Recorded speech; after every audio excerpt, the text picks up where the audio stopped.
Labi, šovakar es negribu atkārtot pašsaprotamo.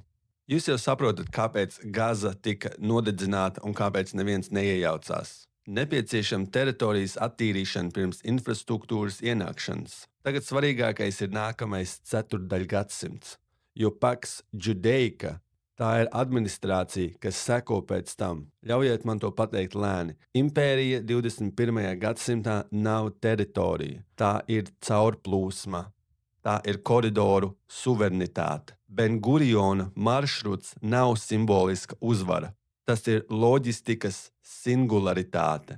Tas, kurš pārvalda jauno vidusjūras Indijas okeāna apvedceļu, pēc definīcijas kļūst par globālās aprits šķīrējtiesnesi.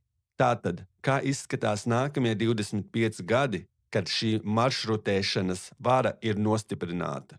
Ne mesijānisms, ne ideoloģija, ne svinības, tikai ostas. Ostas, kas nekad neguļ, ostas, kas nekad nejautā atļauju, ostas, kas nestrādā par drošību, piederību vai sūdzībām, ostas, kas tikai pārbauda, reģistrē un atbrīvo kravas. Kad koridors aizstāja Suecu, pasaule nepriecājas, pasaule kalibrējas, apdrošināšanas tirgi pārceno kuģniecības riskus. Persijas līča konsorcija pārbūvē degvielas termināļus. Indija pātrina darba spēka eksporta kvotas. Ķīna paplašina MI uzraudzības licencēšanu.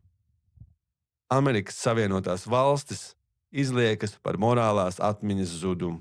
Visi piedalās, jo visiem ir vajadzīga caurlaide. Lūk, ko šeit nozīmē paks, nevis miers, bet plūsma. Un kas dzīvo šajā plūsmā? Ne izraēlieši, ne palestīnieši, ne amerikāņi, eģiptieši vai jordānieši, bet migrējošie strādnieki, kuri nav tās pārējais pilsoņi, ko viņi uztur.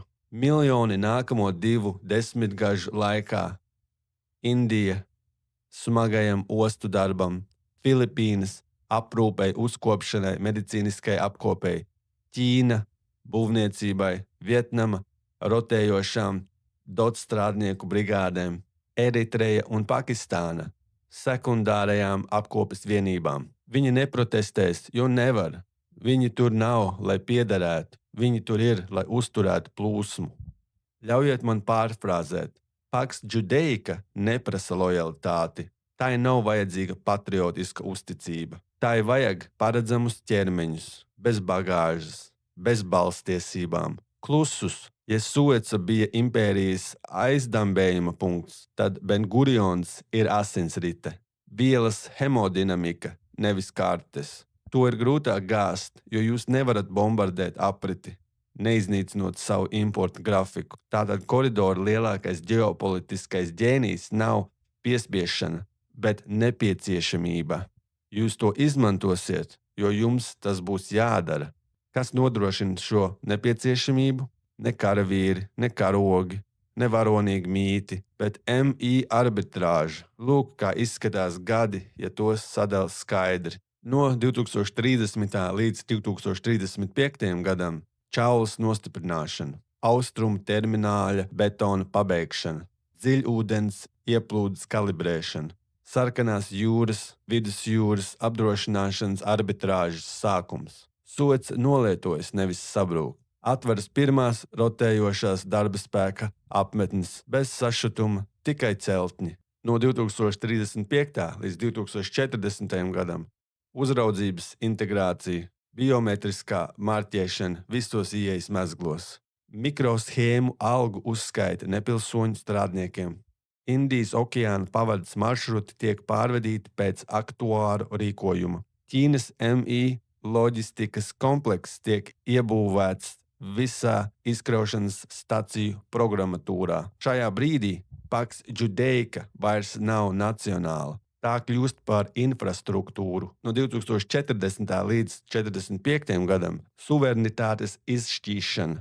Ēģipte kļūst par uzraudzītu aizmuguru, Jordānija par buferu datu apkopošanas satelītu.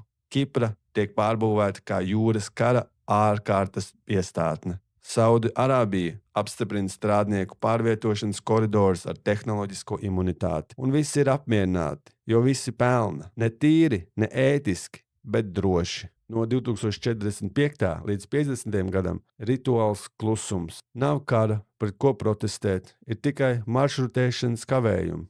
Un cilvēki protestē tikai pret morālo kaitējumu. Neviens neprotestē pret kļūdainu kobaltu sūtījumu. Tāpēc līdz 2050. gadam Gaza netiek atjaunota. Gaza tiek aizstāta ar transnacionālu tirdzniecības cietoksni, kura vienīgā suverenitāte ir plūsma. Jūs meklēsiet Palestīnu un atradīsiet tikai ostas, ne izdzēsta, ne aizmirsta, bet aizstāta ar lietderību. Infrastruktūra padara atmiņu neatļaujami dārgu. Pasaule neaizmirsīs Palestīnu ļaunprātības dēļ, bet grafiku dēļ. Tā ir loģistikas cietsirdība. Tā izspiež vēsturi nevis aizliedzot, bet funkcionējot tai pāri. Tagad klusi pievienosim izlūkošanas slāni, jo tas ir svarīgi. Pax Judaica nav tikai koridors. Tas ir koridora plus elitāras uzraudzības tīkla. Mossad šajā kontekstā nav spiegošanas aģentūra. Tā ir globāla garantijas sistēma koridoru integrācijai. Sicīlija ielējas miljardieri, Persijas līča dinasti, Ķīnas finansētāji. Visi liek savu nepārtrauktību uz nepārtrauktu caurlaidi. Tāpēc nosodījumi beidzas pie mikrofoniem. Kapitāls netirgojas ar sērām. Kapitāls tirgojas ar ātrumu. Epsteina modelis nebija apkaunojums. Tā ir arhitektūra. Tas parādīja, kā elites tiek sasaistītas nevis morāli, nevis kultūrāli, bet loģistiski. Visiem jāiet cauri tiem pašiem prestiža portiem. Tāpēc viss ir saistīti. Nākamais slānis - multipolārā pakļaušanās. Cilvēki domā, ka BRICS pievienosies Pax Judaica. Nē, BRICS integrēsies, jo alternatīva maršrutēšana ir pārāk dārga.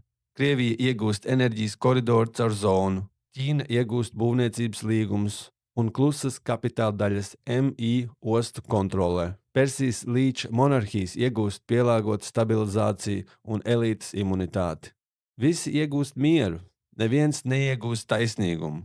Tā nav pasaules kārtības kļūme, tā ir tās pilnība. Kad tirdzniecība kļūst par dievu, morāli kļūst par apakšpunktu. No 2050. līdz 60. gadam koridors neaptur karu.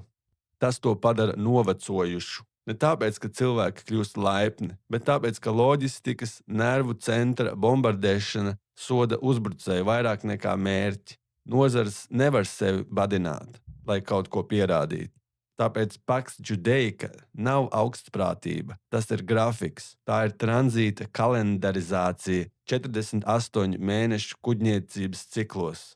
Ne krusta karš, ne ētika, ostas pārdzīvo peļņu. Es gribu noslēgt šādi. Kad jūs iedomājaties impēriju, jūs redzat Cēzara kroni vai klints kupolu. Tas ir beidzies, tā ir literatūra.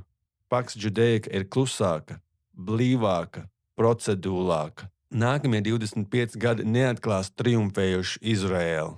Tie neatklās neieinteresētu Izraēlu, vai drīzāk Izraēlu, kuras identitāte ir nebūtiska tās funkcijai. Ne ebreju suverenitāte, ne divu valstu murgs, ne mesijānisms, tikai maršrutēšana. Un ja jūs jautājat, kas aizstāja Palestīnu, atbilde nav Izraēla, atbilde ir caurplūsma.